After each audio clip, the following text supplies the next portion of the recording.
मुझे उम्मीद है कि अब सनातनी का बच्चा बच्चा जग गया है, युवा जग गया है, हिंदू जग गया है, मुसलमान जग गया है।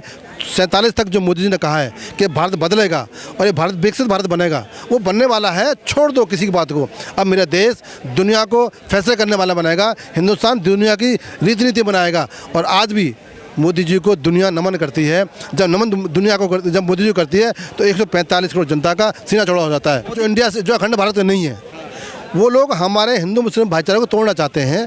ऐसे पाकिस्तान में भी है, ऐसे हिंदुस्तान में कुछ लोग हमारे हैं। लेकिन अब उनको समझ आ गई है कि अब हिंदुस्तान का हिंदू मुस्लिम सिख ईसाई मिलकर अखंड भारत बनाएगा और ये विश्व की ताकत बनाएगा आने वाले समय में 2047 तक। और वो अबे से दे देगा। वो क्यों दे देगा? 14 से पहले कश्मीर और पाकिस्तान, हमेशा कश्मीर के नेता कहते थे कि तो हम तो पाकिस्तान के हैं, और पाकिस्तान कहता था कि कश्मीर हमारा है। आज 14 के बाद क्या कहता है? हिंदुस्तानियों, हमें आटा दे दो, हमें दूध दे दो, हमें नमक दे दो, हमें चावल दे दो, हमें गेहूँ दे दो। आज मुश्किल हो रहा है, आज वो कश्मीर भूल गया है। इसीलिए हम कह रहे हैं कि पाकिस्तान का वजूद ख़त्म हो चुका है, कि पीओके हमारा है। और इससे मैं एक बात और आगे कहता हूँ कि हिंदुस्तान का मुसलमान कहता है कि पाकिस्तान भी हमारा है, हम पाकिस्तान भी लेंगे। पाकिस्तान भी हमारा है, पीओके के साथ साथ हमारा पाकिस्तान भी है, क्योंकि अखंड भारत का हिस्सा है पाकिस्तान। और हमारा जो अखंड भारत था, इन कांग्रेस के सत्ता के दलालों ने उसको खंड खंड कर दिया। सत्ता का दलाल किसे कह रहे हैं, थोड़ा स्पष्ट बताइए। सत्ता के दलाल जो उस समय के कांग्रेसी नेता थे, चाहे हिंदू हो चाहे मुसलमान हो, जिन्होंने अखंड भारत का खंड खंड करने में लज्जा नहीं आई, शर्म नहीं आई। और मैं तो ये कहता हूँ कि पाकिस्तान के साथ अब रहना बेकार है। अब सब जितने भी हैं वहाँ अलगाव करके और हिंदुस्तान का हिस्सा बन जाओ, क्योंकि वहाँ भी तिरंगा लहराया जाएगा और वहाँ भगवा लहराया जाएगा। भगवा लहराया जाएगा पाकिस्तान में भाई, तभी तो अखंड भारत बनेगा ना। अखंड भारत में भारत माँ की तस्वीर होगी और उसके हाथ में भगवा ध्वज होगा, तभी तो अखंड भारत बनेगा ना।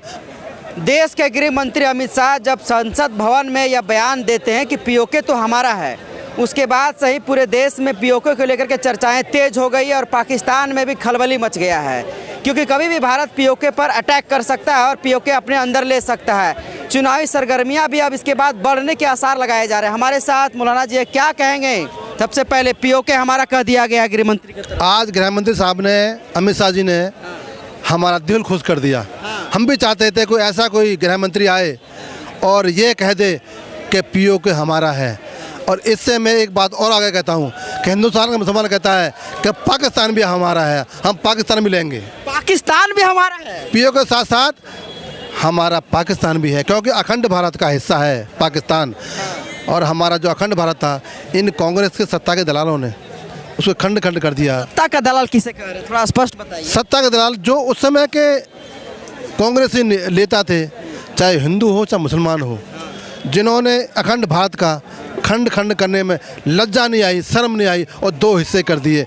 कितने हिंदू मुस्लिम, कितने सिख ईसाई का नशांगा हुआ। जो गरीब थे, जो मजदूर थे, जो बेचारे बिल्कुल भी वो इस तरह के थे कि रातों रात ऐसा जो कांग्रेस ने कराया है, वो आज हमें पीओके अगर लेने की बात कही जाने लगी है, गृह मंत्री जो कि काफ़ी तेवर वाले गृह मंत्री देखा जाता है उनको, तो कहीं ना कहीं अब लगता है कि अंदरूनी खाने में जंग की तैयारी हो रही है। पाकिस्तान जंग के लिए तैयार है? नहीं, पाकिस्तान जंग नहीं करेगा। मैं बता दूं आपको कि जो अमित शाह जी ने कहा है वो जंग की बात नहीं है, वो अबे से दे देगा। वो क्यों दे देगा? 14 से पहले कश्मीर और पाकिस्तान, हमेशा कश्मीर के नेता कहते थे कि तो हम तो पाकिस्तान के हैं, और पाकिस्तान कहता था कि कश्मीर हमारा है। आज 14 के बाद क्या कहता है? हिंदुस्तानियों, हमें आटा दे दो, हमें दूध दे दो, हमें नमक दे दो, हमें चावल दे दो, हमें गेहूँ दे दो। आज मुश्किल हो रहा है, आज वो कश्मीर भूल गया है। इसीलिए हम कह रहे हैं कि पाकिस्तान का वजूद ख़त्म हो चुका है। अब पाकिस्तान भी पीओके के साथ साथ अमित शाह जी पाकिस्तान में लेंगे और पुनः फिर अखंड भारत बनेगा। अखंड भारत बनाएंगे?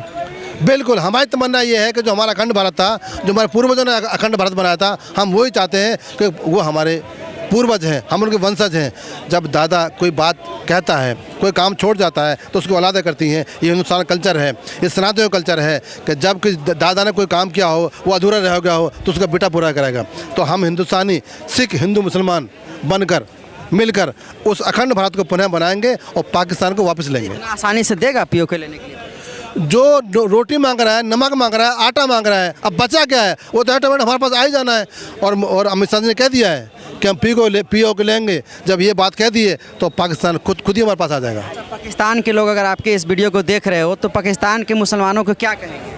मैं तो ये कहता हूँ कि पाकिस्तान के साथ अब रहना बेकार है। अब सब जितने भी हैं वहाँ अलगाव करके और हिंदुस्तान का हिस्सा बन जाओ, क्योंकि वहाँ भी तिरंगा लहराया जाएगा और वहाँ भगवा लहराया जाएगा। भगवा लहराया जाएगा पाकिस्तान में भाई, तभी तो अखंड भारत बनेगा ना।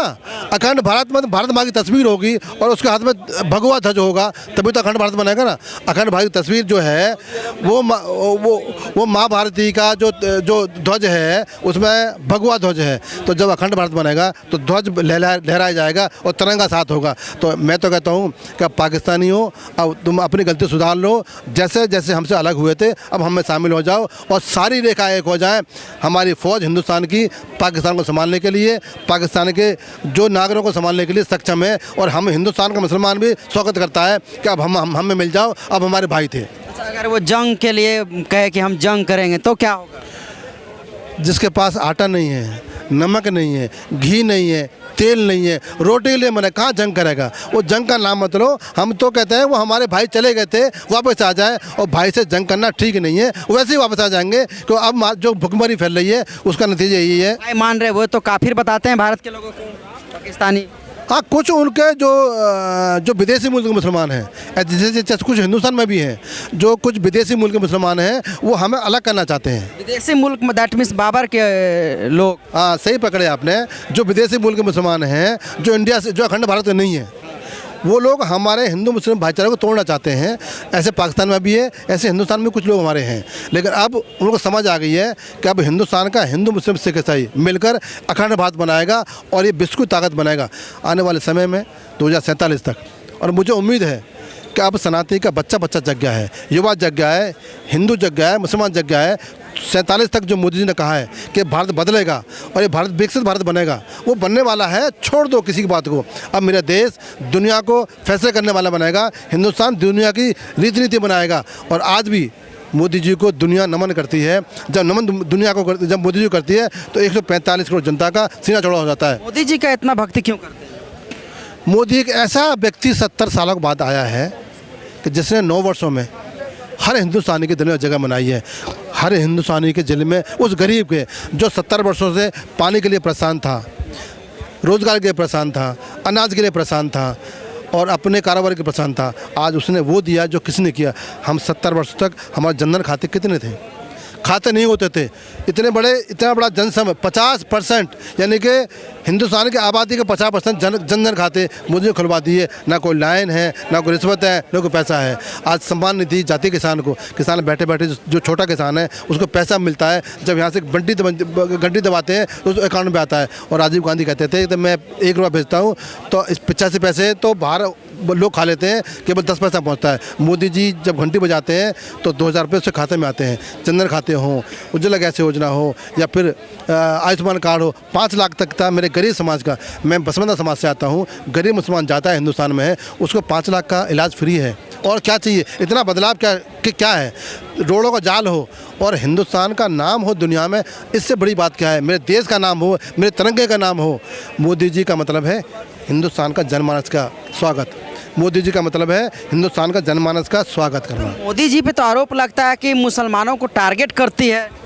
मैंने अभी बताया ना आपको, पहले भी कहा था, अब भी कहूँ कि जो योजना हैं अगर किसी अब्दुल्ला को मिली हो और राम को नहीं मिली हो, घनश्याम को मिली हो और अनीस को नहीं मिली हो, मुझे एक तो बता दे, कोई एक तो बता दे। जो योजनाएं चल रही हैं गरीबों की, जनमानस की, जनता की जो योजना चल रही है, किसी भेदभाव किया हो तो एक बता दे, मैं गुलामी कर लूँगा उसके। ये सब जो कांग्रेस ही है ना और जो गठबंधन है इनका, जो विपक्षी ठगबंधन है, वो गुमराह करता है कि मुसलमान परेशान है, मुसलमान तबाह हो गया है, मुसलमान बर्बाद हो गया है। मैं तो कहता हूँ मुसलमान इन 9 वर्षों में जितना आबाद अब हुआ है 70 वर्षों में तो बर्बाद था।